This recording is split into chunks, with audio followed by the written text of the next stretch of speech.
Well, we should do this show since this is going to be long. We're gonna have It has to be long. The movie's 3 hours long. I mean, the good news is it repeats itself 4 times within the same movie, so it's fine. I have some complaints about this movie. Hey, watch him!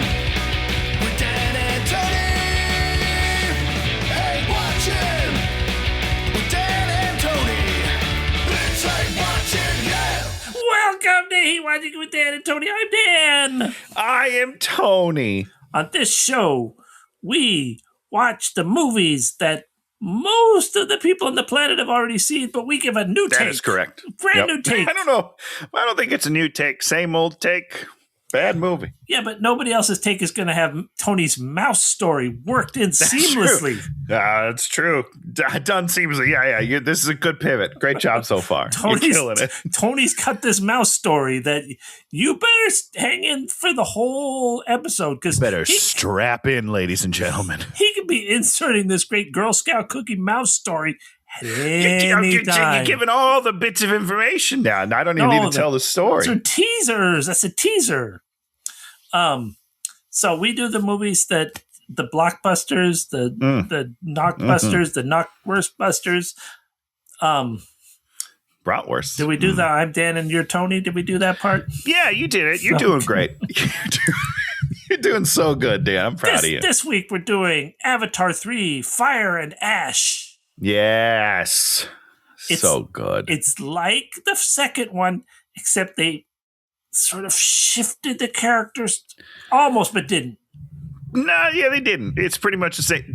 I'm going to tell you this right now. Tell me right now, Tony. I had to stop the movie after about 15 minutes because I was like, oh, shit, I think I'm watching the wrong one. That is a true story.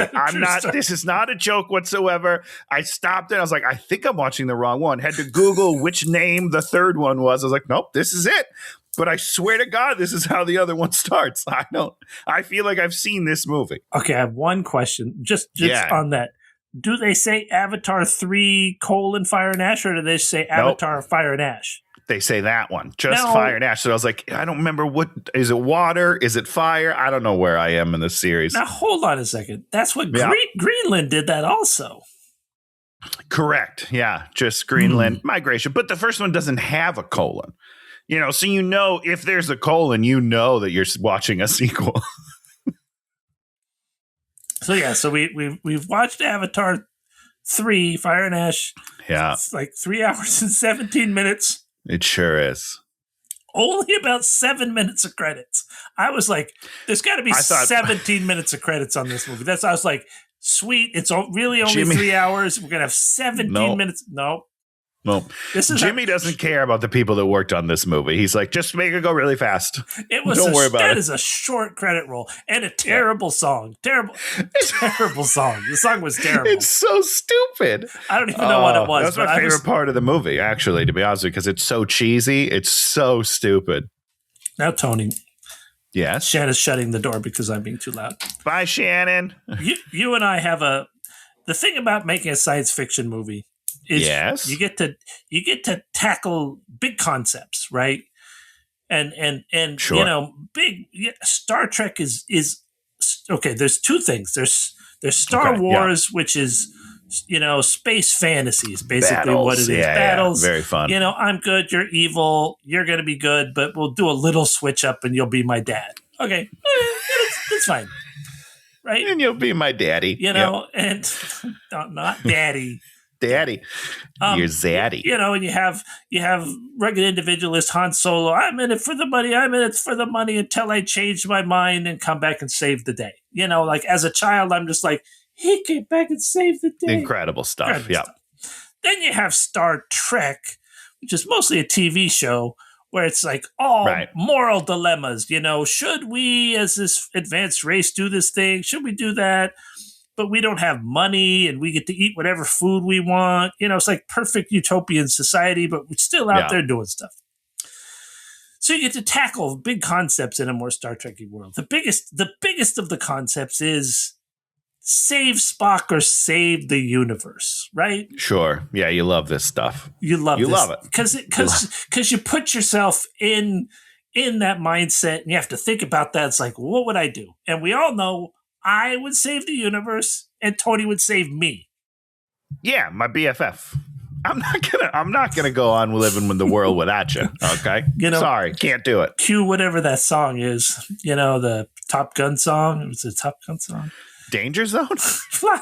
Could be Danger Zone. Don't do Danger Zone. And we're done. We got cut up. Yep, we're off. Sorry, we're off air, everybody. So Tony, what is the moral dilemma in Avatar 3 that we have to confront? I think it's something like, should I be attracted to these blue people or should I not? No, that's your personal devil, Tony. It's not, because guess what? I am. I'm not even ashamed of it. Are you kidding me? Okay, we'll get to your perversions later. Great. What's the big moral dilemma? Fatherhood. Can I accept this guy? Or maybe should I become... No. I don't even know how to say that. Do you not remember what the big moral dilemma of the movie was?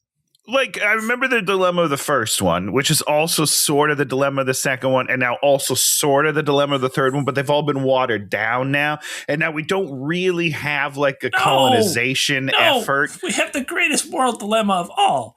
Oh, what is it? Should I murder my child to save the planet? Guess what? The answer was yes. The answer was yes the whole time. Because you know what? He's not your child. Wow, Tony. Wow, Tony. Tony, he's tearing top. They raised. But wait, hold on. Isn't the last movie all about Natiri wanting to murder Spider? And then in this one, Jake literally takes Spider out into the jungle as boy, we gotta have a talk. And the talk is, I'm gonna cut your throat. It's like when you take your dog out to kill it because it's got rabies. You know what I mean? It's the old yeller. It's just the old yeller conundrum, isn't it? But instead, it's a human boy. Same difference. Same difference. But it's you could couch it so well. You could have the talk with him first, but instead Jake's got his knife to his throat, and then Spider's we'll talk about this more, but Spider's yeah, I guess. Do you love me? I guess you're gonna have to do this. I'm taking one for the team. You're no, that's not how it works. No. When the person that rails you up and then they're ready to murder you, I don't know, man. It's bad. That breaks down the father-son relationship. You think? I don't know. It feels pretty on point for me. The father wanting to kill the son and then just deciding not to for a little bit. But every once in a while, he's I probably should have done it. He looks at his life and he's he amounted to nothing. He does a stupid podcast with his friend. I should have killed him years ago. Just spitballing here. So it's lucky that you came back from all those hunting trips alive? Is that what you're telling me? Turns out he's lucky he came back alive. Actually, he's the one. He knew he should have struck first. But that's why I'm not allowed to have guns. That's the moral of that story. So do you? So here's my problem with that proclamation there, Dan, because the movie's not really about that. There's a scene about it. The movie's not about it. There's no build up. Sully goes from being no, we can't kill him, to all of a sudden be I'm gonna kill him, without any in between whatsoever. We move from one plot point to another. We better just do this, and then when it's over, pretty quickly, we'll never speak of this again. It. Everyone will forget about it and be nah, we were just kidding. Big hug, high four. Ridiculous. This is. Oof. So that's my upfront top note. Do you have any upfront top notes that you want to hit, Tony? No, we hit it, which is just basically I'm pretty sure this is just the same script. That's the second movie, with just a few differences that make it, its own thing, I guess, but not really. One question, but one last question before we get into it. Yeah, please. I guess in the Guardians of the Galaxy, the third movie, they did a lot of animal exploitation stuff. They sure did. So I've never watched it. It's brutal. It is hard. I cried so much during that movie. It's ridiculous. I'll never watch it again. This movie, kind of the same thing, where you're just the brutality of cruelty of the horrible, cruel people, and just you watch a lot of horror movies, but the glee that these people that are sort of normal-ish people take in just murder and being filthy animals, and to the point of it just like I don't want to watch the depiction of people that are this horrible having any level of firepower or power at all. And those are the good guys in this movie. Listen, in the first movie, again, we haven't watched these I haven't rewatched these movies. This is not one of those times where I'm like, I'm going to rewatch the other movies so I can get ready for this one. Yeah. No, thank you. We'll never do it again. I don't remember in the first one them being so callous. And by them, I mean the Na'vi. Is that their name? Oh, you're saying they also don't give a shit about their animals. Like, I remember the flying bird things. When they die, they just get off them and they don't whatever. care at all. In the first one, like the whole point is like he's got to like intertwine his braid and have sex with it and like mind meld, and that's like a big plot point. Is like, the bond that you have. I don't remember the second one. Maybe it was looser. But in this one, they don't care at all. No. Nobody cares about any animals whatsoever, and we're just murdered them left and right. Yeah. And so in a movie where the humans are so bad, we are so bad in this movie because we're just having a great time blowing up these whale things. You don't have a counterpoint. Like, you have to have the bad guys and the good guys have different viewpoints, but you kind of don't. And that's a big problem. That's a big problem for me. It definitely has gotten to the point where it's just, even in the second one, you always sort of felt the frisson between the danger of having their family there and the real conflict of the people. And in this one, they're just like, we're just going to, just come with us. Yeah, whatever happens, happens. Okay, It's weird. And then the son storyline is bizarre to me. So the son in the second one, which I don't really remember, defies orders and then gets the brother killed. Is that kind of the basis of what we're supposed to believe? I think so, sort of, Sort of. So then in this one, he defies orders at the end. And then the younger brother gets kidnapped. And Sully is like, I'm proud of you, son. You did the right thing. What's happening? It's the same plot line, except for the only difference is Sully is the opposite side of the fence there. Well, what this movie is supposed to be about, it's supposed to be about... Really? Well, actually, the two movies are supposed to be about how the son is rebelling against his dad, and then the son is making the correct decision, right? But it was the same decision. He left his post in the second one. His brother died. He left his post in the third one. His younger brother gets kidnapped. But he gives the speech that convinces the whales to fight. Big deal. It has no bearing on the two decisions he makes. I mean, that's great that he was able to rally the forces and send an endangered animal into war to die. We can talk about that all day. That's ridiculous. He should not be doing that. It's the opposite. You need to preserve these animals. But no. Let's send them into war to die because we don't need animals on the planet anymore.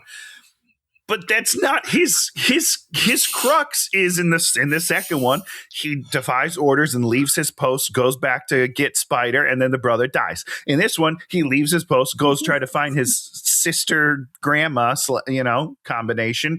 Sigourney Weaver. That's so weird.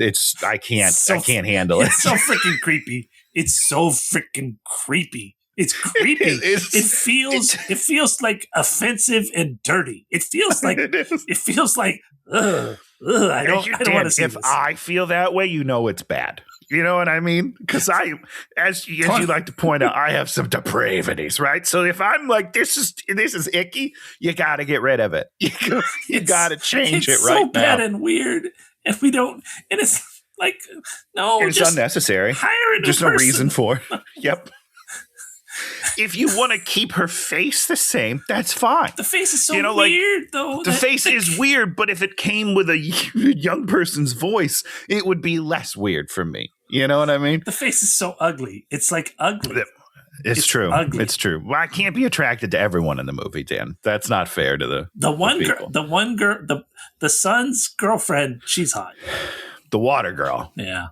She's super smoking. hot. Yeah. And then the pregnant mom smoking hot. We'll have to talk about that. What is wrong with you? Oh. Do I need to cut that out, Dan? No, you have to leave it in. So when the trials begin, we can use that as evidence against you. The evidence stacks up pretty quickly against this guy. Yeah, she's hot though. But then we just kill her. What that was terrible. Oh, didn't you enjoy that when they delivered the when she's like, first of all, let me see like, my baby dead. I just gotta push this baby out real quick. In 3 minutes, she gives birth. Which is a ridiculous scene. As she's dying, she just pops it right out with no pain whatsoever. And then she holds it and dies. I was like, what is happening? This is dumb storytelling. This is so stupid. No, it's emotional. But it's not. That's you can't tell me you got emotional, Dan. There's no emotional stakes to it. For that or in this whole movie? Yeah. For that specific scene. No, right. No. If a mother gives birth and then dies holding her baby, there should be some sort of emotion to that. If you make a movie where I feel nothing for that, that's bad. That's incredible that you have to try to make it not emotional. It's ridiculous. Well, James Cameron's like talking about, the making 4 and 5 Avatar is up in the air now because this one made, 30% less or 35% less than the last one. And these cost so much to make. And he's like thinking about how you could, you'd have to make these for a smaller budget. And you're like, well, maybe not have 1,000 characters in every scene. And doesn't have to be 3 hours long. It doesn't have to be 3 hours long. And put some character beats in your movie. Sure. Oh, what? No, don't do that, James. Don't listen to Dan. You'll ruin your whole series. Jesus Christ. What he could just do is just release these movies again. 2 and 3 as 4 and 5 because he basically did that already. You know how cheap that is, buddy? Just change the title. That's all you got to do. People will still go see your bullshit. Okay, one more thing and then we can get to the movie. And this is, I know I'm supposed to watch it in a theater. Sure. And probably on like one of those big IMAX screens or whatever. But I watch it at home on my 65-inch 10-year-old television. Yeah. Does it look that good? It looks good. Like I don't think it looks bad. Like we watch a lot of movies that look bad.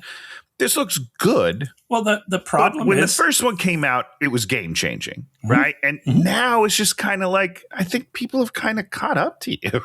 Well, I don't know. Think about what happened in the first movie.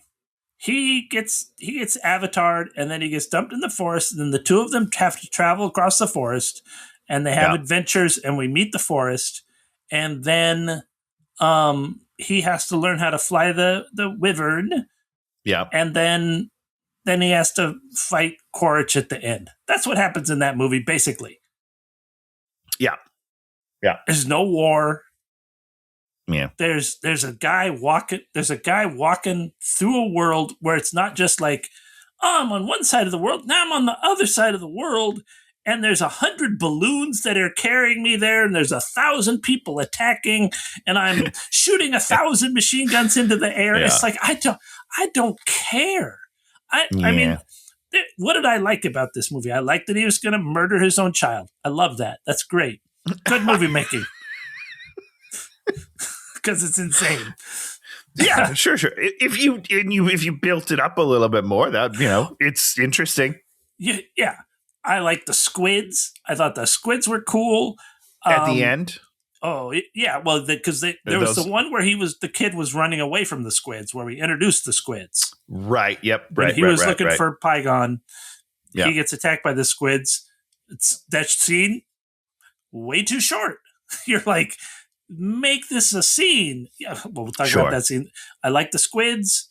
I kind of like the crab suits, where the people in the crab suits. Of course, I don't think we had those in the last movie. I think they're a new thing. You're just like, how is this a whole new tech that we have in a movie that takes place a day after the other movie. Yeah, pretty soon after. Pretty soon. Yeah. So those are like the only things I think. And there's a barracuda fish that they ride, and a flying fish, which I like those. Okay. I'm trying to think of if I liked anything in the movie. I didn't like anything. I don't know if I did. I don't think I cared. The naked lady. I did. I mean, the pregnant lady. Sure. Yeah. Smoking hot ladies. The sun thing is funny, but you should have done more with it. Oh yeah. I also wish you would have killed him because I don't like that character. Oh really? So like the problem. Well, so for me, like the problem with that scene is I'm rooting for him to die, not for plot reasons, but just because I don't want to see this character anymore. And now the whole movie is about him becoming a Na'vi. He's growing a tail. It's so dumb, but also so worrying for the sequels because now he's definitely going to be in them. No spider going away. Well, you killed a stupid kid in the other movie, so you can't kill another stupid kid. Right, but you killed the wrong kid. That's all I'm saying. Yeah.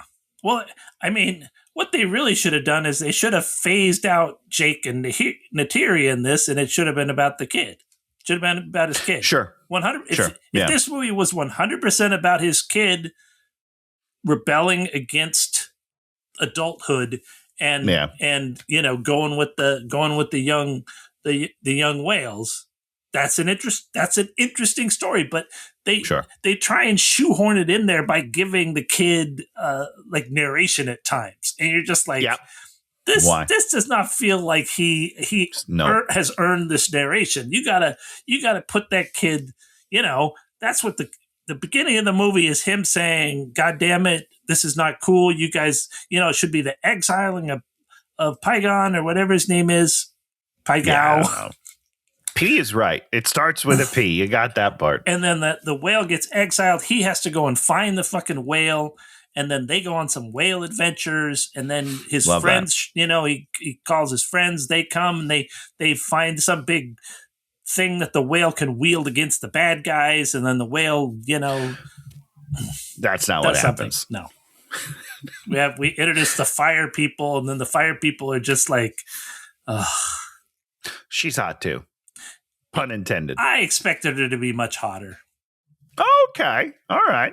Well, the general guy would disagree. And that's all very weird. Dan, there's so many weird things in this movie. So he's basically doing Sully's story, right? The Quaritch or whatever. Quaritch, Colonel. So we're just retreading Sully's journey to the Na'vi in like this guy's now also becoming more and more not. At one point he shows up to the war room in the human base and he's in full war paint. Come on, guy. Come on. That's ridiculous. Well, and once again, there you go. We have dealt with that character being exactly the same for 3 movies. He has not changed an iota. Change him. Make him be like, I've gone native. Fuck these guys. Well, he's having sex. Well, then have him go native. That's evil. I'm just saying that's a good first start. He could build from there. It's one block on his journey. Okay. All right. Yeah. Sorry. We can go through this. We start with the 2 brothers flying birds, and we find out they're not really flying birds. He's just in the group mind flying birds with right, because death means nothing. Is that kind of? Yeah. You become a force form, and your memories are saved. Yeah. But I can just plug in and hang out all the time with my dead brother. Unless you're Sigourney Weaver's character, who can't because don't understand her storyline at all, Dan. I'm gonna be honest. Because wind, spiritual wind. You're blowing me away. Yeah, which is, by blowing me away, you're giving me a seizure, which will kill me. Okay. I don't know. I don't know. Maybe but just keep doing it.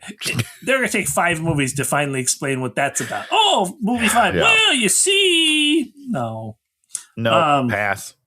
Let's see. Stupid spider is watching him. he wishes that, here we go. Here we got foreshadowing.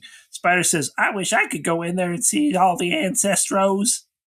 Well, you're going to be able to. And it's like, but how? Why? He can't just become another species. I don't like that storyline. Now he and Scardy Weaver's character, who might be named Kitty and Spider or Thing. Yeah, something like that. Yeah. Now, Tony, does it distract you at all times that they all seem like they should just all be fucking constantly? When you describe what you mean by distract, because that's the only thing that keeps me watching the movie. You know what I'm saying? Just waiting for it. I mean, it really, I don't know why everything seems like hypersexual. You know, like if I was hanging around these super hot, you know, like everybody's super hot and everybody's like, bro, you know, and everybody's pumping iron 24/7 and sure, yeah, just like my house. There's nothing grounded in anything. It always just feels because they're like animals, and you're like, I don't know, man. It gets weird at a certain point where you're just like, it's a weird vibe. You know, Sigourney's character is always all over Spider's dick, and and it's weird because she's 80. But also, 15 or whatever. It's weird. How old is Spider? I don't know. I think he's still a boy, right? I mean, obviously the actor is 30 now, I think, give or take. But I think he's supposed to be, a young boy for 15, 17, 14. You think 17? I don't know. That's a little old for me, but maybe. The way he acts, those hormones are raging, just raging all over the place. And like if she was coming up, if someone like that was coming up on you when you're 17 years old, it's over, man. 16 or 17. That's what it says. Fire and Ash. Spider will be 16 or 17. He's ready to go. Okay. Dad's collecting guns from the crashed ship. The kids pick up, I guess the ancestral bow got broken, and then he gets yelled at because it's broken because of what they did in the other movie, and that's wrong. Right. And then the girl says, we can fix it. And then he's all like, I'm going to pout. We can't fix it. And then they just go and fix it just by magically fixing it. It's just a bow. You could definitely fix it. I mean, I don't know if there's magic in it or something, and that's what he means, Tony, but you just fix it. No, you can't fix it. That's the whole idea of a bow is you can't fix it. I can fix it. No, you cannot fix it. You put a little duct tape on that thing, you are good to go. Every real bow is made out of one piece of wood. You can't glue it. You can't tape it. You can't do anything like that. Robin, it's got to be one piece of wood. So that annoyed me. That really annoyed me. But she said she could fix it. Yeah, I believe her. And then it's just fixed. There's not a thing. Exactly. They don't do a thing. They fixed it. They probably put it in the ground and then put their little tail on it, and then it fixed it magically. So we do a whole thing where metal weapons are forbidden. Oh, yeah. Have we heard that before? Not only have we heard it, but it's not true.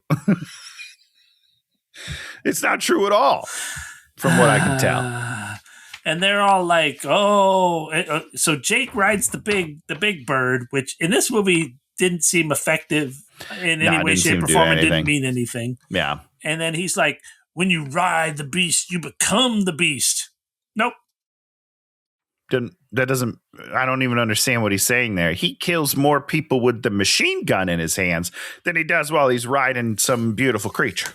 So I don't understand what he means. Yeah, or if he was like acting differently because he rode this creature, but he doesn't. Sure, he's angry all the time and he's snapping at people. I'm becoming the beast. The humans go looking for Sully's body and they can't find it.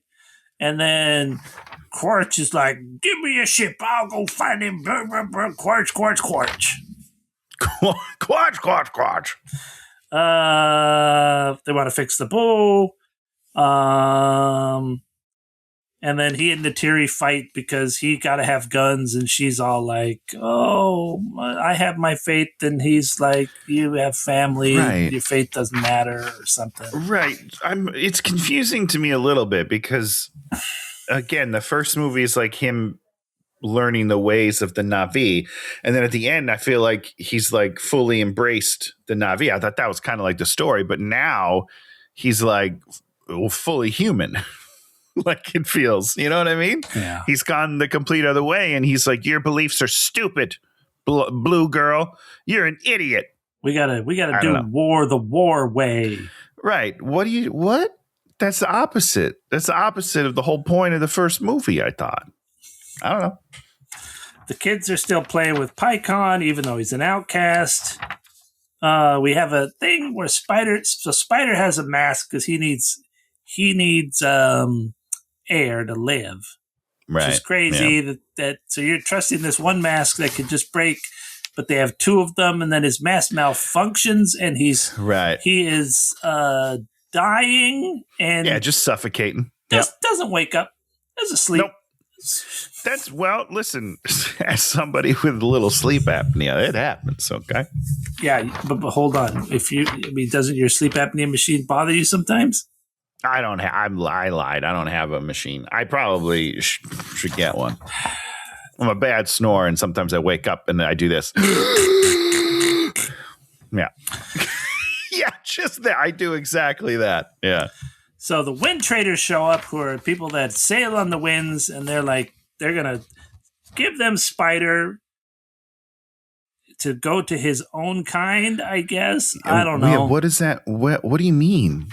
I don't know. To the bad people? Well, there's the whatchamacallit. There's still a few scientists that are in like a secret base who they're at one point. So maybe they were sending him there. I don't know why you don't just put him on a wyvern. There. Yeah. No. You could just leave that section and fly to wherever you want in the world. So don't know what the wind traders have to do with anything. All right. So they're like, okay, now we're all gonna go. And why? How is that better?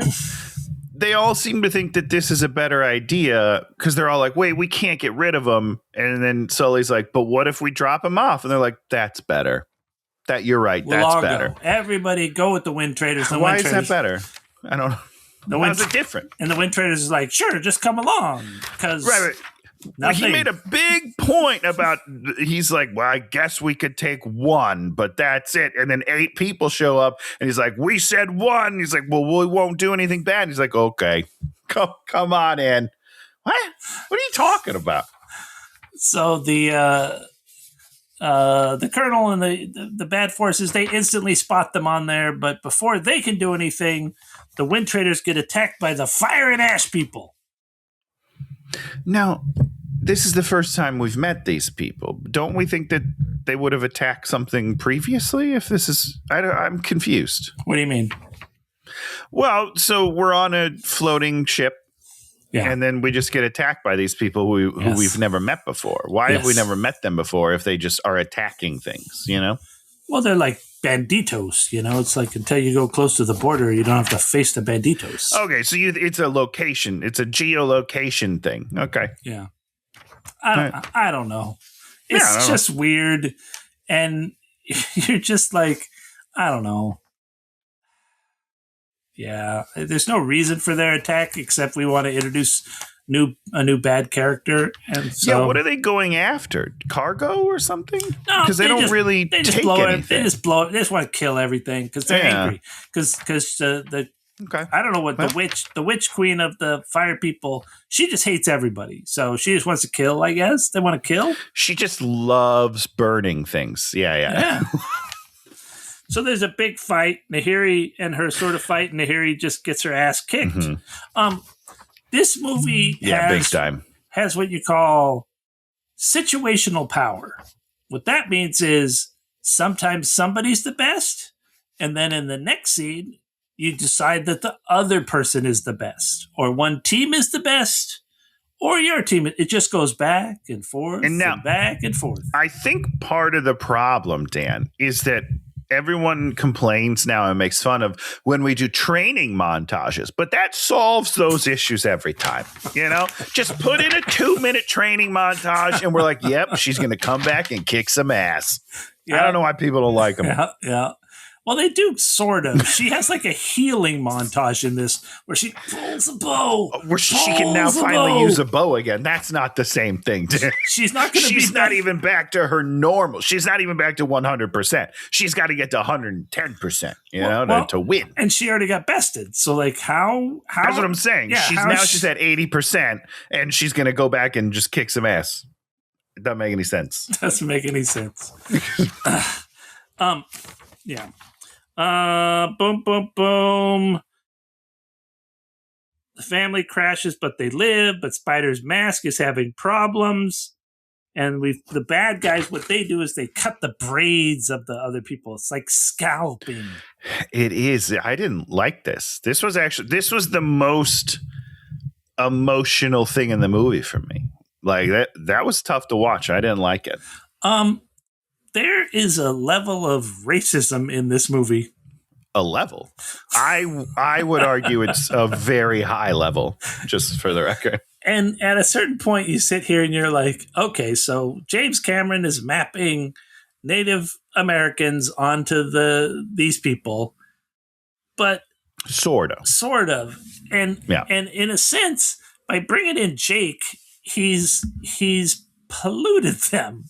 Right? 100% correct. In not a good way. He has totally brought, the foulness of the pigskins in there, and it just sort of gets offensive at a certain point.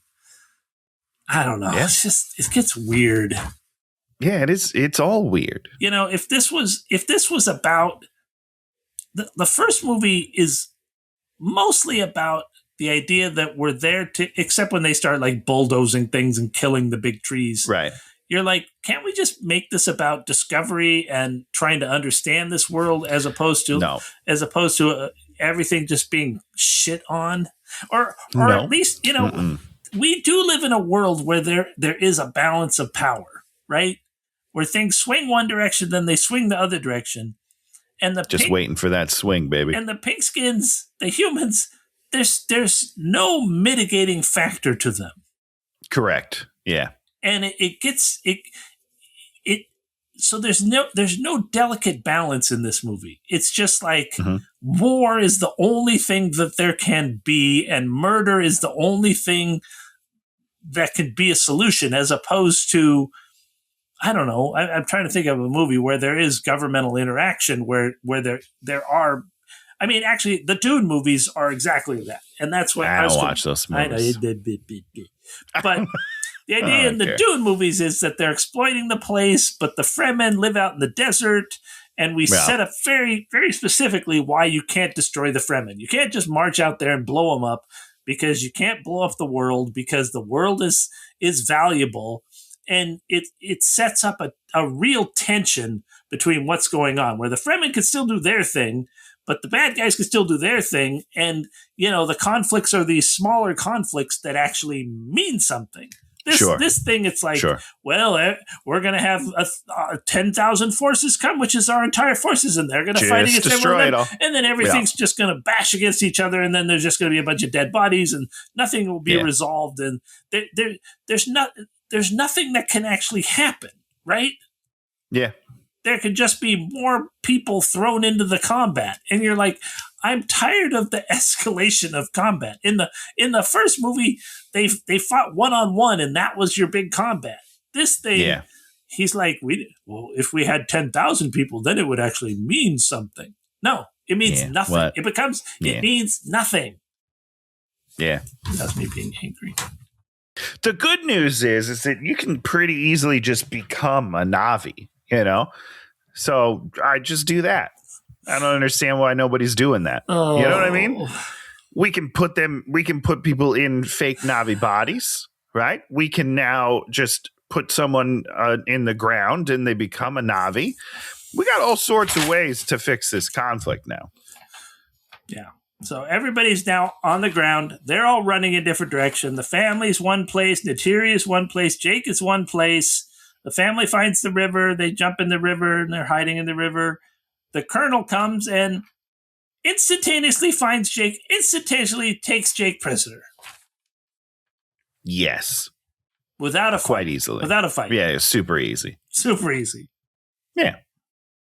I won't worry about it. But he says, Spider's going to die unless we go and save him. And the Colonel's like, well, I guess we got to go save Spider because he's my baby boy. My baby boy. Yeah. It's weird. I really hope that I was hoping the lieutenant would shoot Jake in the leg or something, so they couldn't do that. No. Definitely not. So shoot the hostage. So Kitty goes and feeds him a jellyfish, and then I think they hadn't gotten captured. And then he has Pandora give him CPR and fill him with mycelium. Right. And then she fucks his spirit. And then Spider's dead, but then he's not dead and he can breathe. He's not dead at all. He's super alive, it turns out. Yeah. Or is it like those virus that make deer alive even though they're dead? You know what I'm saying? It is like that. It's fungus. Okay. He got fungicized. So he's dead. So he probably shouldn't think like Spider anymore. He should be different. He should be changed. That would be cool. Yeah. And it would force the Spider character to no longer be the Spider character, which would make everyone watching it happy. Be really great for the audience. Yeah. And if that guy can act, he gets to play a different character. He can't. I'm sorry. He can't. I don't believe it. I'm sorry. It's pretty funny. Well, I'm going to say it again. Actually, the one emotional scene was when the whales talk. There was one part of the whale talk that I got emotional. Sure. Sure. And I think it was in the last movie was the same thing as the whales without human voices are the best actors in the movie. Correct. Yeah. Because he can control every aspect of that. That helps. I'm not going to lie to you. I don't think that's what it is. I think they're not great actors. So there's a couple of things. The whales are not great actors. Actors. No. The actors. They got Jake Sully. Yeah, so Worthington's not great, right? I think we all decided that a long time ago. So then they were like, what if we cover him in CGI? Will that help? Turns out it didn't. It could have. It was worth a shot, but it didn't help. He still has to talk. Okay. So Jake attacks. And they take the Colonel. Oh, because the bad guys, I guess, have somebody. I don't know who they have. They probably have the kids. Yeah, well, they had Spider. Oh, because they were going to kill Spider. So they were already captured when they were fixing Spider. Okay, so they were captured, but they do it in secret. They fix Spider, but then they attack, and the Colonel takes the Queen instantaneously. Yeah, but then she takes him over, and then he teaches her. Yeah, she does the weird ponytail thing. Yeah. I don't know where all the family is at this point. I guess they're still just everywhere. Yeah. Yeah, they're all there. So because then he shows her how to work guns. Yeah, he teaches her guns. Neytiri is able to fly away to the insurgent base, where the insurgent base plays almost no part in this whole movie. That's correct. You don't even know they're still there until we're there. Tony, they talk about the fire dance, how exciting the fire dance was. When she kind of does that, that move where you like kind of run backwards in place? I love that move. That's kind of what she was doing a little bit. And I was like, that's cool. Good for her. She's very excited. She's having fun. You don't get to see her have a lot of fun during the movie. So it's good to see her happy, having a good time. Yeah, good for them. Kitty takes over a poison plant and it kills everyone. And then they easily disappear into the swamp. Yeah, so why is there only 3 people watching the kids now? So there's a ton of people there, right? And they're all shooting the guns or whatever. They're having a good time. But like no one's watching the kids. Just these 3 guys that get plant thorns. Also, Dan, I don't understand. Is she controlling the Earth? Yeah. Or sorry, not Earth. That was wrong. The planet. Because the planet is pushing her out, I thought. I'm so confused. Yeah, but when she hooks up to things. They needed to do this now. Okay. But But then later she again is like being pushed away. So how is she I don't understand her powers. I just don't. I don't get it. Well, because if she could have done that earlier, they would have just won, right? Yeah, but she did it in the middle and then couldn't do it again later. She can't do it. She does it. She can't do it. She does it at the end and wins. That's confusing. Now, did you ever watch the airbending cartoon? No. I'll just say no. I've seen like a little bit, but no. In that one, Aang trains and he has to get a master, and you go through all these things. Is there a training montage, Dan? There's training episodes and multiple training montages and everything. That's what I'm talking about, man. Now I get it. And you've got the one girl water bends so she can move water, but then she learns to blood bend, and so she can take control of the blood in your body. Holy shit. Very powerful, that's very creepy, intense. Very creepy and weird. But they make it very intense and creepy and weird. And then Toth, who's like the greatest character, she's blind, but she's the earthbender, and so she's connected to the earth through her feet, so she never wears shoes, and her feet get dirty. And then gross. Then she learns to metal bend. And then when she becomes the metal bender, she's just like, I'm the most powerful of all, and rains hell on everyone. Is that true, though? Because wouldn't the one that can control your blood be a little bit more powerful? The blood is just make everybody blow up. Pop, pop, pop, pop, like balloons. Blood's kind of that's crazy. Blood's kind of the best. It's that's insane. Very yeah, that's wild stuff. But, it's like through the progress of the whole series, everybody just keeps getting better at the stuff. And like you say, we have the training montages. So it's like at this point, they lose. Later on, they can win, because they've been putting in the work. Yeah. Just like Luke Skywalker. He went and talked to Yoda, and Yoda's like... He did training montage. He did it. He went to the planet. He lifted the guy on his head or whatever, and then great. I haven't seen Star Wars in a while. The whole lifted the guy on his head thing. Okay. So I think they get away, and then I think Jake and the Colonel want to fight, but then they talk about stuff, and then I think they just go their separate ways or something. They're just like, nah, we're good for now. See you later, bud. So this is what I wrote. So what Spider has the mycelium in him. What the mycelium is all the mushrooms out there. They connect down into the earth, and then they send out these little strings, and then they all talk to each other. Okay, so he's part of the planet. Basically it's the same thing. Yeah, they've sent the strings up into him, and so now he's part of the planet. And I wrote he's growing a cooter.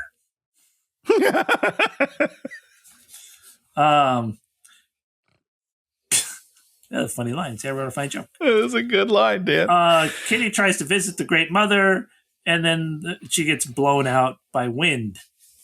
Right. But is she underwater? I'm a little confused on if she's above ground or in water, underwater, but it's definitely wind. Because, when you go inside of it, the water's not there anymore. Okay. Are you sure? I don't think you know. I don't know. Then we do the whole Kitty being a clone and a freak. And right. And I guess we knew that. Is that right? Yeah. Well, yeah, that was the whole thing. Is you got all bent out of shape because you wanted to, because you figured that somebody crept into Sigourney Weaver's avatar while she was sleeping and fucked her. Oh, that's right. You had like a whole big thing about that. Well, that's the only thing that makes sense. You know what? Now that you remind me, I retain that. And this scene could have been very different. Yeah. So they're I didn't have a father? Well, I mean, you had a father. We just don't know which guy it was, People were crawling in there all the time. Who knows what happened? Okay. So now we start talking about we're going to have another whale hunt. We're like, oh, great. Just what we need, another whale hunt. Well, you got to have one per movie at least. So all our heroes are back at the beach. Neytiri and the pregnant queen hiss at each other because nobody's hissed at each other in a while. It's been a minute. They banish Pygon, the youthful whale, and the kid gets all pissed up and it's like, Jake, you're a dick. And, now we get into the blaming, who's to blame for the kid, the stupid brother that got killed. You're to blame. No, you're to blame. you're to blame. Everybody's to blame, and Jake's to blame. But you know who's not to blame? Neytiri. She's not to blame. She doesn't take any blame. She's the only good character for the most part. She's the only character I ever really seem to care about. I'm like, oh. Well, she's also the only one that seems consistent, so that helps. And she kind of talks about wanting to kill Spider. Yeah, which you love. You're on board. Yeah. And then Jake's like, I'm still an alien to you, and you still hate me, and you hate your half-breed kids. And then she's like, yeah. She's kind of pretty much. She's kind of yeah. You're just like, wait a second. Wait, it's great. It's the perfect moment. You're like, wait a second. No, the mother has to be like, these are my kids. You know, but she's like, no thanks. I mean, I don't love them. You know what I mean? They're fine. They're fine for the most part, but also they're pretty messed up. Oh God, I forgot this. I don't love them. The one kid, the younger, the adolescent boy goes out there. What does he try to do? No, not Took. Not Took. We'll never speak of Took. Okay. Took is only like it's so funny because Took is always like a secondary bargaining chip. They take some person, but they also take Took too. And and then you're like, oh, I forgot about that kid. And it's just so wasteful because nothing ever happens. Took's just like, I'm here for the ride, whatever. Yeah, just I needed a babysitter, so I just went with whoever was closest. So the other kid, I think his name is Locke or Luke. I don't know what the fuck his name is. Loak. Something like that, yeah. What does he do at this point, Tony? I have no idea. I don't even know where we are. Does he run away again? He takes a gun out, runs away, and wants to kill himself. Yeah. Oh, yeah. This is weird. This is a weird moment for me. Why is he suicidal? I don't know. Why is that in this movie? For stakes to set up that they're going to murder. They're going to euthanize Spider. I don't know. Would he use a gun? That feels inappropriate. He would not. You know, you shouldn't touch metal weapons. He knows that. They're not allowed. They're banned unless you want them, and then that's fine. And then you're okay. But it's all weird. I totally forgot that this happened. Thank you for bringing this up. Well, because it's bizarre. It's so incongruous. You're just like, wait, he wanders off from the tribe to murder himself? That's how. Yeah, to just end it all. I'm sick of you, Dad. Killing myself. It's terrible stuff. Awful scene. Shouldn't be in the movie. Like why are you wasting your movie's way too long, and this wasting is in there? My time. You're wasting the kids' time. I don't know. Kitty and the hot girlfriend show up and they dig up the bow. I guess the bow. Oh, they pick it up. Yeah, because that's what I'm saying. They put it in the earth and then it was fixed. I think that's what happened. No, they had it. They threw it there and then they buried it and then they unburied it to fix it. Because it was broken when they buried it. It fixed itself in the dirt and then they unburied it. There's the fixing it montage while Spider rides a was there? Where Spider rides a dolphin. Yeah, I didn't like that either. The Colonel terrorizes a village because you got to have a scene in between you got to give the Colonel something to do, and if he's not being a giant so stupid. And then he goes to the ash camp and he's all like, hey there, hot lady, I'll get you what you want. And then his dude's way out there and he snipers a dude to show his power, and she loves it. She loves it. Yeah, she loves that. And then they go into a tent, she doses him, and then I think she's like, why are you here? And he's like, I want an equal, and you're my lady. You're my lady. And she's like, yes, I am. Then we sure am. We have a montage, and we have a flamethrower, and we have sexy tent time. Yeah, they're doing it. Somebody's getting some. The Colonel's the only one that can get some. Captain, Colonel. Yep, you're right. So it's going to be calf communion where all the whales come together. And so the bad guys see this is coming. And so they're like, well, we could do a year's worth of work in a day and make $100 billion. It's a lot of dollars. A lot of dollars, Stan. They fix the bow. They give the bow to Mom. And then the young kid's like, I'm gonna go find Pyacon. And then Cool. And while this is happening, the Ash people grab Spider. From where? From wherever he was. Right. Oh, I see. Yeah, that's making some sense. Because everybody's either hiding or everybody knows exactly where you could be. Right. It's so weird because they're searching for the town, right? That's why he's torturing other towns. Yes. But then somehow they're just, it doesn't make any sense. It's so weird. Also, like, we already fought with the water people, so we know where they are, right? Well, there's different tribes. There's different, But this is the same tribe that he was with in the second movie where they already had a war. You'd think they'd look back there. Just look where he was before. I don't understand. That's true. That is where he has a tent, and they went there to take him out of his tent before. So right. What's going on here? If you're starting to re-terrorize the area, start where he was. Like your last known whereabouts, start there, and then if he's not there, search on the trail. But guess what? He's there. That's a one-stop shop. That should have been an easy find. I mean, and the other thing is, the thing that drives you crazy about these movies is the one thing. The thing I always go back to is they have satellite imaging, right? Well, the humans do for sure. Yeah. I mean, 100%. Whatever you want to say about Donald Trump and all of his stupid people, when they wanted to kill like all the senior guys in Iran, right? They watched them through traffic cameras. We can find them. And they waited. They knew where they went to breakfast, and then they just fucking blew them all. I mean, it's not funny. But in relation to this terrible movie... Right. Funny in this that situation isn't funny. But these people are funny. The blue people. So it's like they just have satellites on there, and they would... It's not like Jake Sully hides. He walks around out on the beach and all the time. He's wearing Jake Sully gear.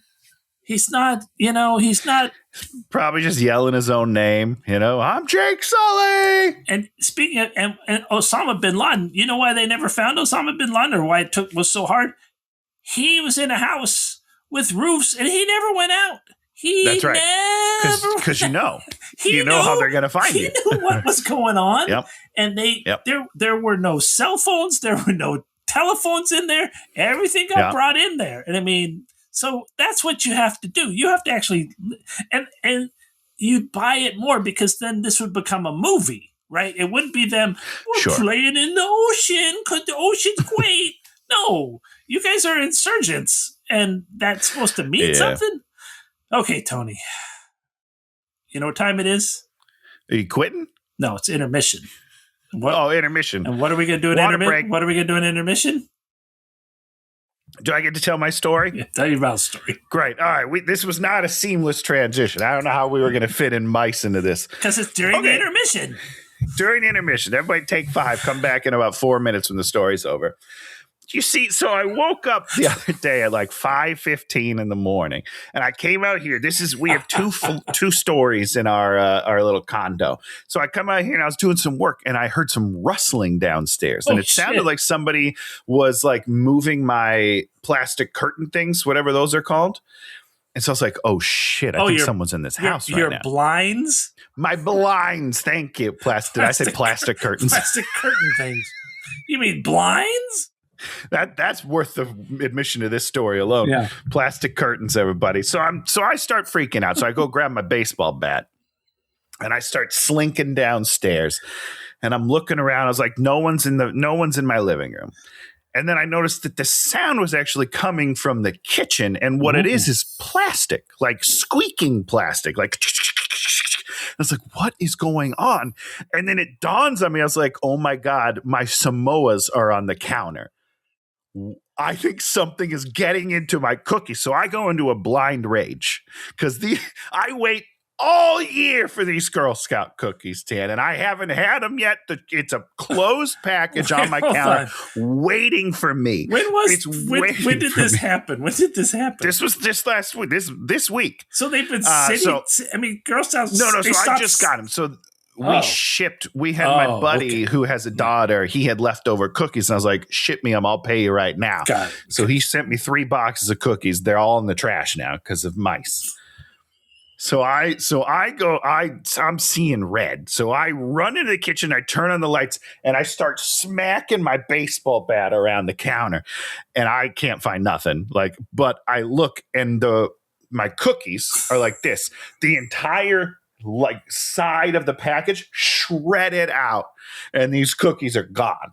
And I am livid. So I went out and I bought 12 mouse traps, and I've put them all around my kitchen. I haven't caught anything yet, but I'm hoping it's gonna die soon. You're gonna this is revenge. You're gonna have to order some more Samoas. That's what they like. My dad was like, just keep some of the cookies and use that as the bait. And I was like, that's not a bad idea, but nobody tells me that that's gonna work. So I'm going with peanut butter on half and Nutella on half, because some people say that the sweetness of the Nutella helps as well. But now the traps have been out for 3 days and they're all empty. I don't know. Think the mice are the mice eating the peanut butter and the Nutella? You're right. I should probably check the traps, huh? All right. I haven't done that yet. What do you mean you haven't checked the traps? How do you know that? I checked the mouse part. I do this, and I'm like, nope, no dead mice. The mice are smart. They could be eating all that peanut butter. I swear to God, if they got in there and ate the peanut butter without dying, I'm going to freak out, Dan. My dad. So I texted my dad first thing in the morning. I was like, what do I do? What's the best plan of action?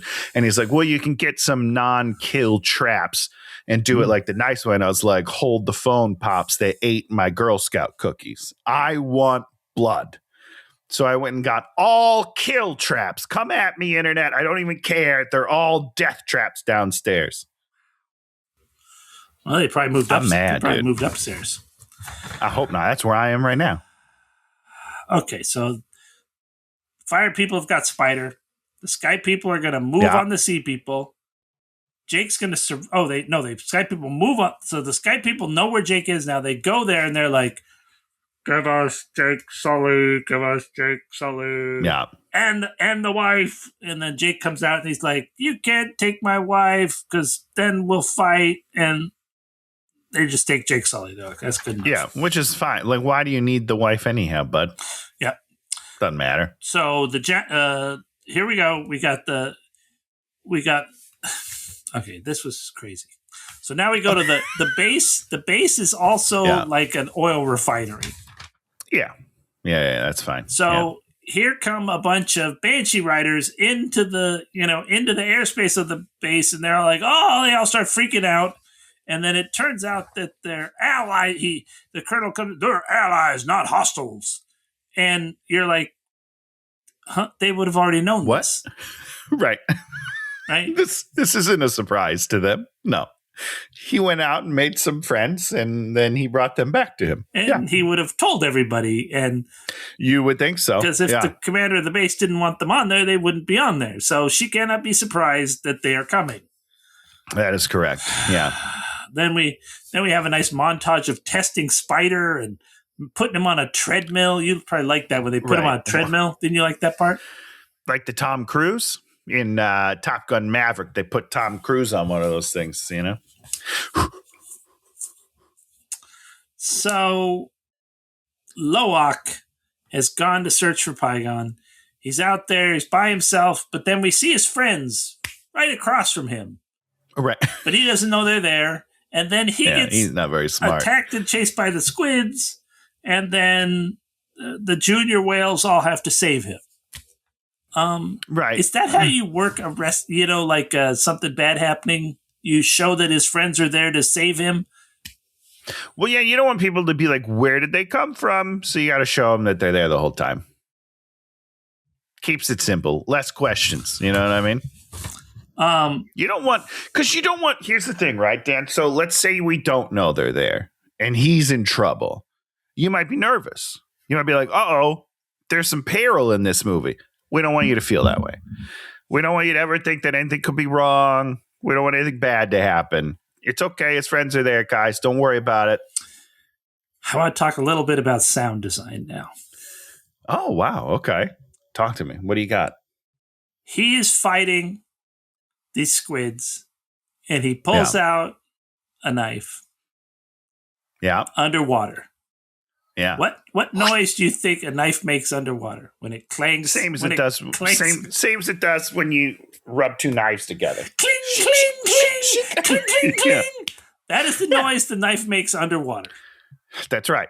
Are you saying that's wrong, Dan? No way. No way. So terrible. Colonel hangs out with Spider. I'm still me. You're an amazing kid, Spider. Let me tell you about your mom. She's a hero. I'm here for you, Spider. What? Do we know who the mom was? I don't remember all that. I think he showed a picture. Okay. I don't even know where Spider came. I don't even know how Spider is here. I don't remember anything. Yeah. I mean, did he just get? I don't know. Because I don't remember. Because wait a second. Somebody tell us. Was Spider in the first movie? Avatar? I don't remember him being the first. I only remember being the second. But maybe he was just like a little bit in the first, and we didn't notice it. You know what I mean? I don't know. It's just very confusing that Spider could have. How did they adopt? At what point did they adopt Spider? Great question. Spider is not in the first Avatar. He is introduced in the sequel, Avatar, The Way of Water, as a human child born on Pandora who was too small to return to Earth. Why do they have him? I didn't say that far. I'm sorry. Why are they spending, why is Spider their problem? Because they clearly made friends with him, right? They were best buddies or something. Oh, Loak and Pygon are sitting in a tree talking about life, and his clan's all dead except this one big one. Okay. You want to talk about where they lock up, how they lock up Jake? Just like in a cage, in a glass box, right? I have a quick question. Out on the tarmac. Right. So when they bring him in, what the fuck? There's like paparazzi. Who are these paparazzi people that are like taking pictures of this? We got him. We got him. Is there a news network here? I don't understand what's and it's a bunch of them. It's like 100 people, and they're all like, ka-ching, ka-ching, ka-ching, ka-ching. Everybody's very excited about the capture of Jake. Right. I don't understand what's happening. And then he just sits in a glass box. You know, I almost booked this part back in the day for, I don't remember who it was. It was one of the health clinics in the Mall of America, if you've ever heard of that, which is in Minnesota. Beautiful. Mm-hmm. They set up a glass box where a person was going to live for 1 month and like exercise and eat right. And you could watch him lose weight. And I was this close to booking that. A buddy of mine actually got it, Scott, which he's great. But yeah, I almost got to live in a box for a month. So if you'd have killed Scott, you'd have got the job. Yeah, but he's really nice. He also was married to one of the agents at our agency. Oh, and so like bullshit. Favoritism, maybe, but he's also very funny. So it's fine. Did he lose a lot of weight? He did, actually. He looked great. Put some of it back on. I'm not gonna lie, which happens. That's okay. But yeah, like he got pretty fit, and then he got married, and then he got chubby again. Kids will do that to you. Kids, man. Okay, Jake is in the box. The colonel goes to visit him. What are they gonna do with Jake, Tony? Kill him, right? How? Execution. How? Yeah. How? No, wasn't paying that much attention, I don't think. Firing squad the next morning.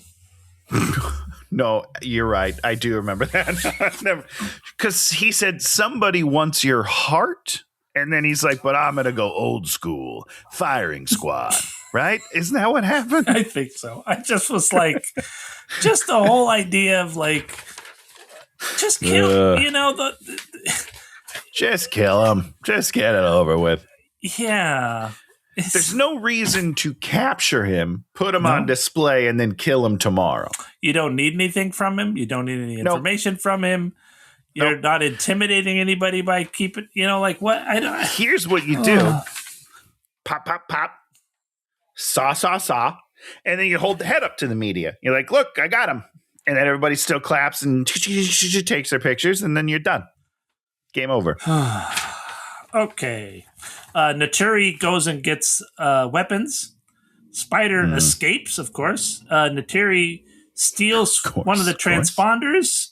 And then Jermaine from Flight of the Conchords, this is a marine biologist who's like, I don't know why we're doing this stuff. We should be being careful with these things. I believe you're from New Zealand. Is that where they're from? I can't remember. He's from New Zealand. And he's also doing a weird accent in the movie. Well, yeah, I think he's trying to do American, right? I don't know. I don't know what's going on. He only has one funny line in this whole movie, and we already missed it, I think. He's on the screen while they're like doing a plan. He's talking, and at some point he just goes, "Did they hang up on me?" or something like that. I was like, that's funny.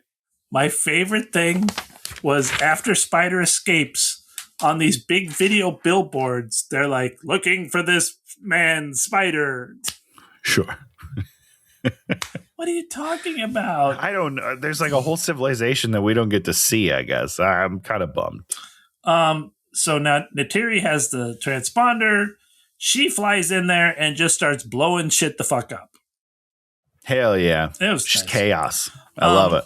And they don't mobilize anything against her. The protection of this thing, which is ostensibly the thing you're going to protect 10 times more than anything, is like one guy in a flying ship, sort of. Well, to be fair, she surprised him, so everyone's out to lunch or dinner, having a good time. Think about every war movie where the bad guys come in and start dropping bombs on the runway. Everybody's running to their plane.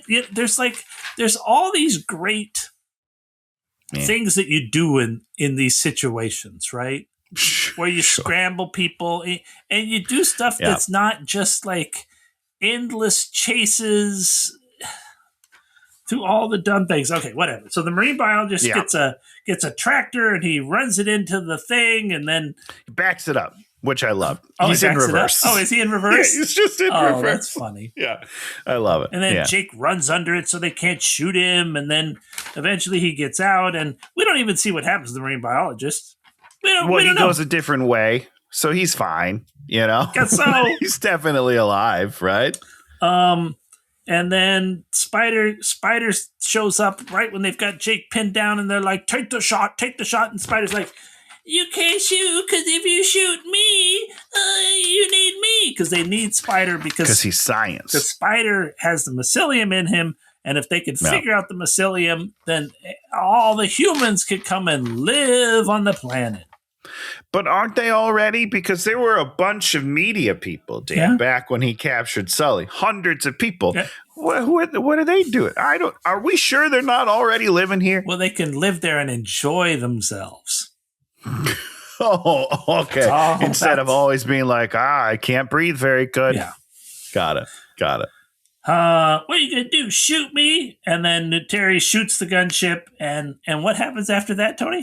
Do they easily escape? I guess yes, right? Yeah, of course, because they always easily escape anywhere. Well, I was trying to think because we escape and then there's one more of these, right? Is there one more? Yeah. Right? Let's see. Okay, so they easily escape. This movie is just kind of like rinse and repeat, and so it's hard to This is the point at which decipher. They land on a beach, Naturi, Spider, and Jake, and then Jake takes Spider into the thing to kill him, and then Spider's like, do you want to do something about Spider talking about having to piss for 20 minutes? Yeah, well, he has to pee, but he's in a suit of some sort, and they didn't put a zipper in it, so he's really upset about that. So then he's got to take off the whole thing, so he's doing that, and then he's just in his loincloth again. But apparently he still wasn't ready because he still was like, man, I still got to pee. And then Sully's like, hey, you want to come talk? And he's like, yeah, I'll do that. And then they're walking. He's like, man, I really got to pee. Can we pull over? He's like, nope, we can't pull over. And then he's on his knees and he doesn't mention it again. But if someone was about to kill me, I would probably pee my pants at that moment. And that's a great time for a joke. But they didn't do it. So he's like, you missed a good joke right there. You missed your pee joke, guys. You set it up for 10 minutes and you just forgot to do it. And he's just doing he's got a knife to his throat and he's like, it's not cool, bro. It's so weird. And then, but he does the question. He's like, do you love me?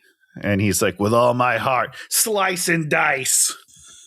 But he chooses he chings it into something, but he didn't cut him, and I'm not sure what he chinged into. Okay, yeah.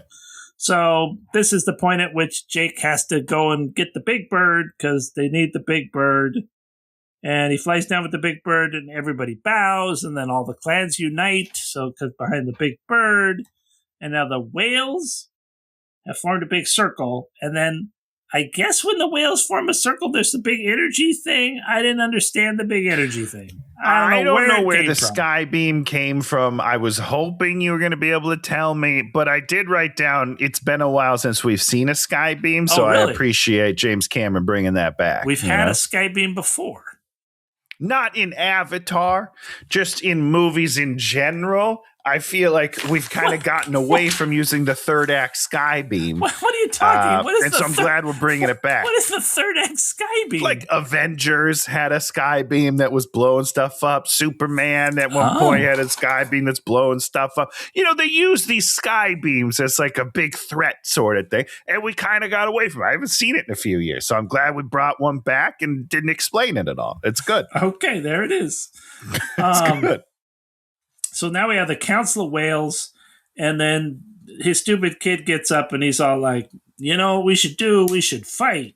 And then they're like, I guess we're going to fight. All right. Sure. So, we could do it. So here come all the boats. The boats are like boating. And then when they're getting kind of close, they look at the whales and they're all like, hey, wait a second. That's just the lady whale. You know what I really hope was going to happen? What's that? Oh I was really hoping that they'd say that all the whales were paper mache.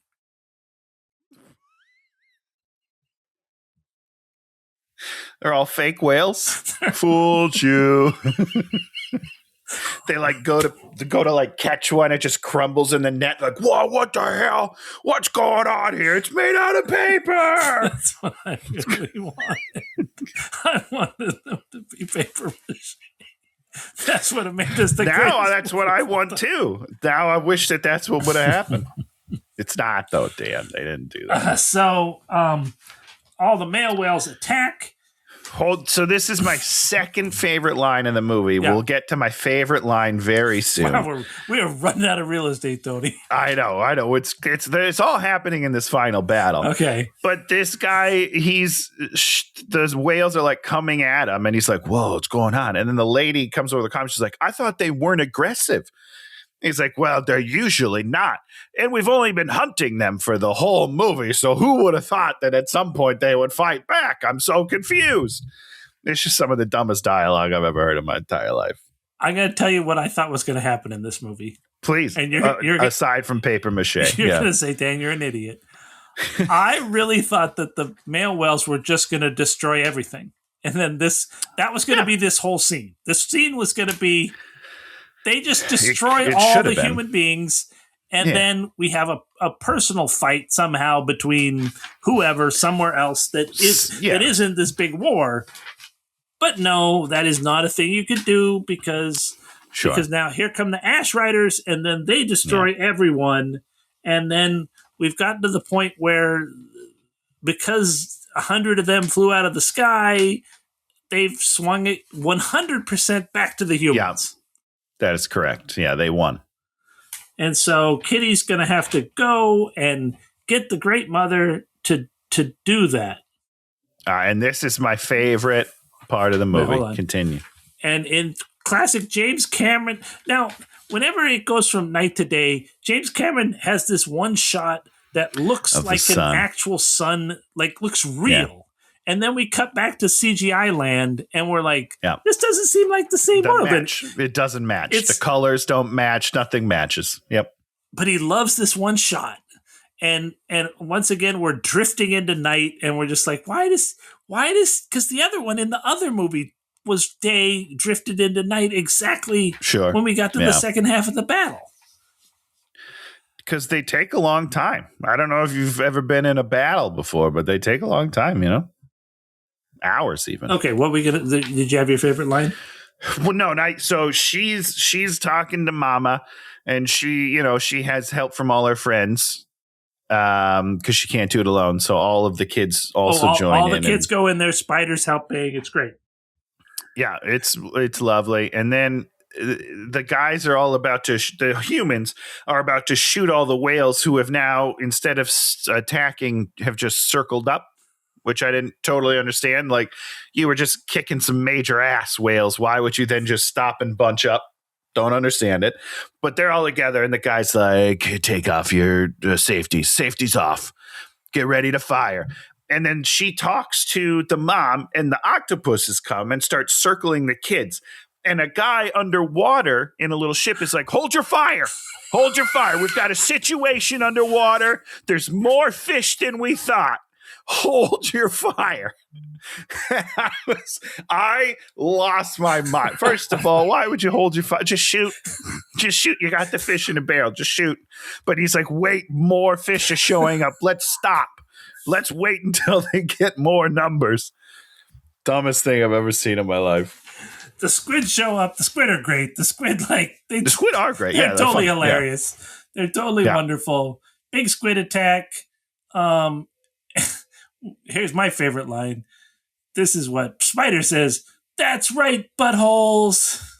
Yeah, after we've cursed 1,000 times in this movie for some reason, which I don't remember in the other ones. They curse a lot in this. There's like, people say bitch, shit. Yeah, like, but he says butthole. Yep. One of the whales eats the horrible Aussie guy, which we're like, thank you, Lord. Yeah.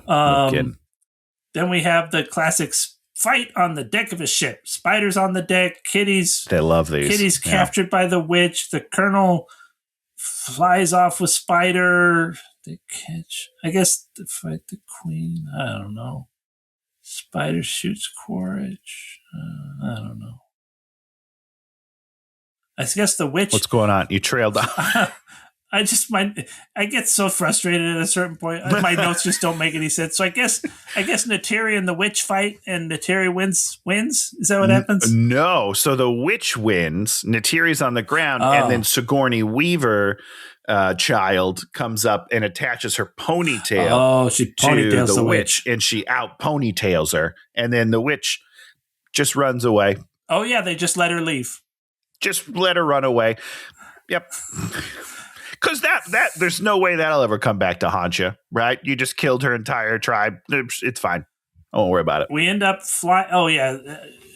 What's his name? Quaritch tries to leave with Spider. They're flying. Somehow Jake makes the flying fish fly as fast and higher than the wyvern. The flying bird. A fish is outflying the flying creature. Bird. Yep. Then they end up on a thing, and then Spider shoots him in the leg or arm. Yeah. And then their arm. Then they're hanging off, and Spider's at the bottom. Then the Colonel. Then Jake. And Jake's pulling him up, and then Spider climbs up him, and then the Colonel's like, "Well, I don't think this is right or something, so I'm gonna fall to my death." He says, "This is awkward." That's what he said. He looks at him and goes, "Well, this is awkward." And then the family shows up, and they're about to kill him. And Sully's like, "Wait, don't kill him, because he has a choice to make." And then he goes, "Ain't that a bitch?" And then jumps off backwards. It's really dumb. And then we don't see what happens to him, because he just gets caught by the witch's wyvern, and she takes him away. Yeah, because he's totally for fine. The next movie.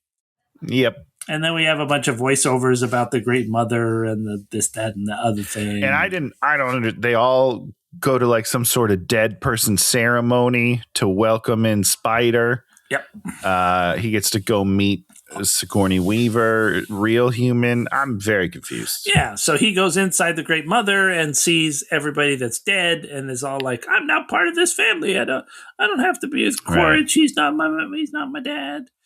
It'd be one You're not thing. my daddy. I mean, in the other movie, in 2, was he conflicted with Quaritch being his dad, and he wanted Quaritch to be his dad? I don't think so. I don't remember. Yeah. I can't speak on it, Dan. I don't remember. And that's the movie. Yay!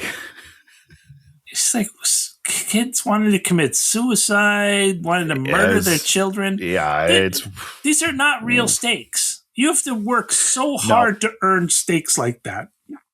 And they just like, we need to put some stakes in the movie because the giant stupid war isn't enough. It's like, that's not going to make us care about you dumb characters because they're dumb characters. Unfortunately, that's true. It doesn't. Yeah. Pygon is the only good character in the movie, and he's a whale, and we only see his eye.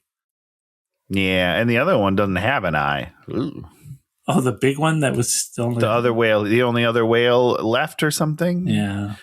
So those guys are fucked, right? Because I think they're both dudes. They can't reproduce and start over. Well, you could get you can bring in some new hot ladies. I thought that they were the last 2 fish left. Are they not? What do you mean? There are tons of whales left. It's just his tribe. But I thought they were different whales than the other whales. Are they all the same whales? They're all the same whales. All right, I don't understand. Well, I mean, Dan, I didn't understand the movie. What is there to understand? It's a war movie. It's a bad war movie. I don't understand who the fish are, who the fish family is. I got nothing. You know, the royal fishes. The other thing is they needed to make the ash people, they needed to make them like white or something. They need to be a different color. Like ash. Yeah. Like the color of ash. Yeah. Interesting. Or just whatever, make them, because make them different. Right? They weren't different. That's true. They weren't different. Because, the 2 blues are different between the water people and the water people also have a different tail. They have a swim tail. Yep. Make the fire people were just the same. Make them different. What if they were like cute and they were like Charmander and the end of their tail had a little flame on it? That would be cool. I'll make them orange. That'd be cool. Make them orange for the fires. Make them Charmanders. I love it. You'd have sold a lot more action figures of them. I would have bought them all. I'll tell you that right now. Oh, she was like sexy and red. Ooh-wee. Red, yeah. See? A lot of good stuff you could. They didn't do it. Same blue. Whatever. Who cares? Blah. Nobody. Okay. Now we talk about something. You have anything else you want to say about this movie, Tony? No, I'm done talking about James Cameron. And maybe we'll never have to talk about another Avatar movie in our entire lives, or maybe we'll have to start talking about him again in 2029. He's gonna make it. He probably will. He's gonna make it. So stupid. It's like go make a real movie. Go make a movie with actors.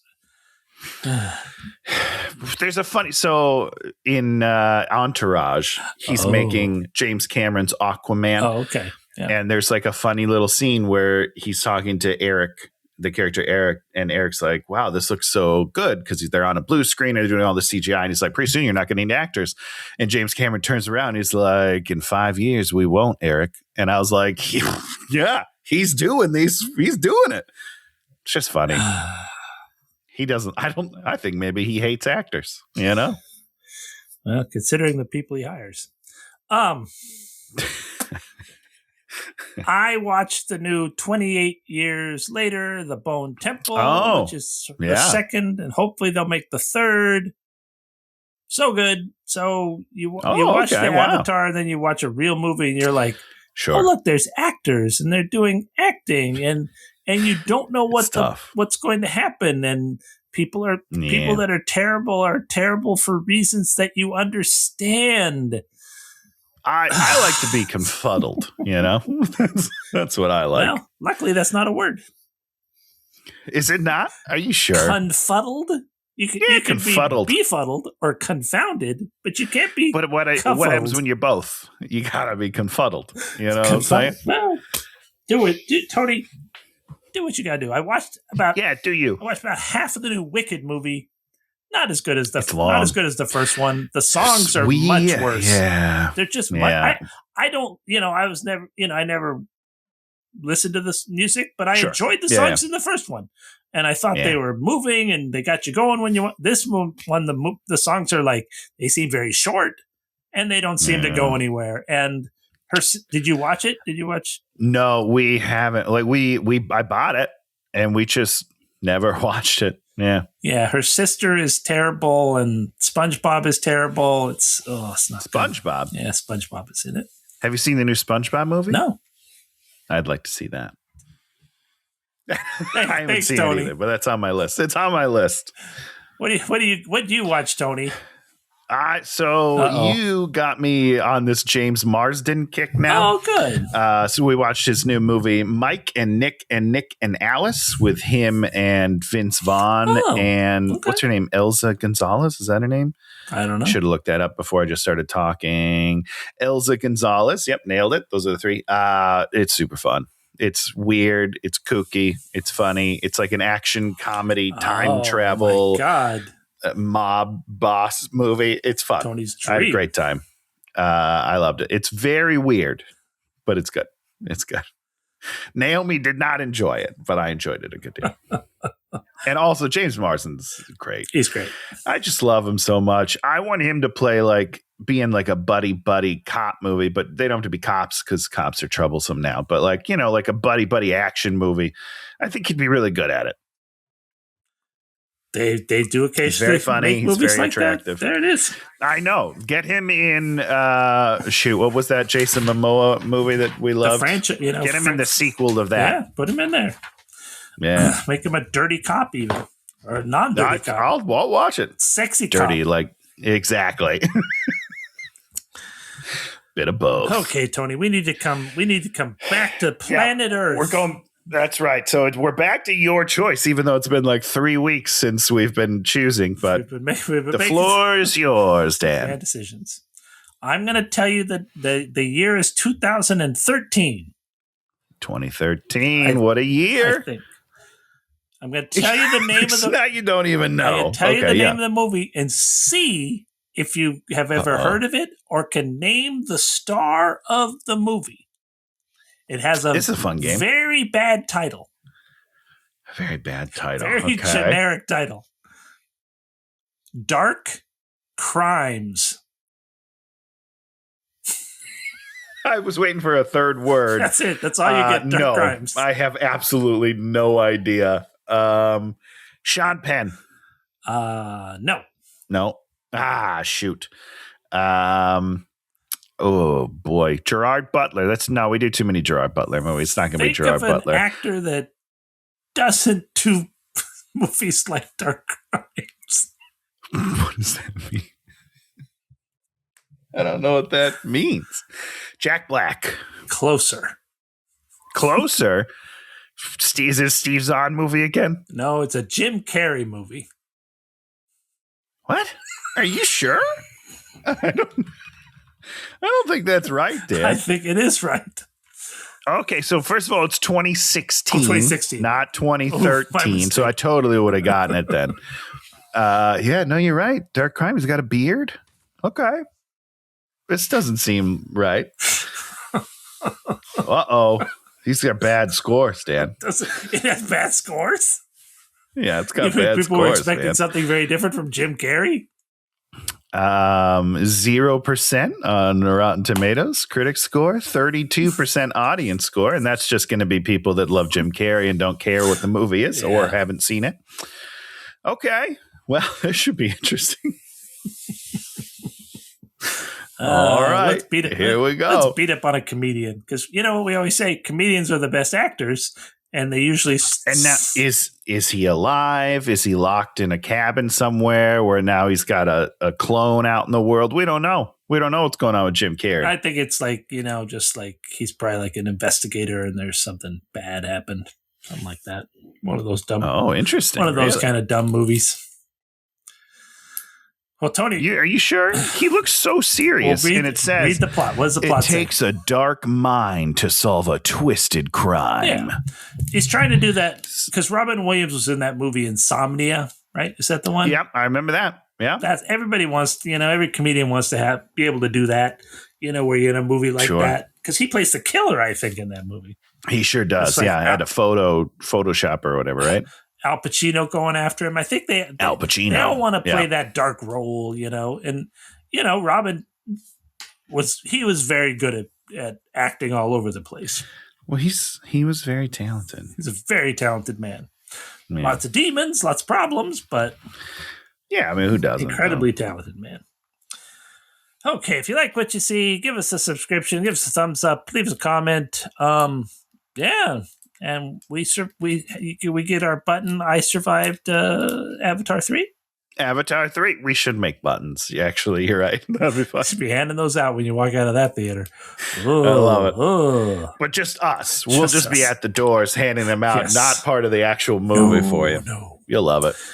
And maybe we'll see you next week at the movie. For Dark Crimes. Goodbye, everybody. Hey,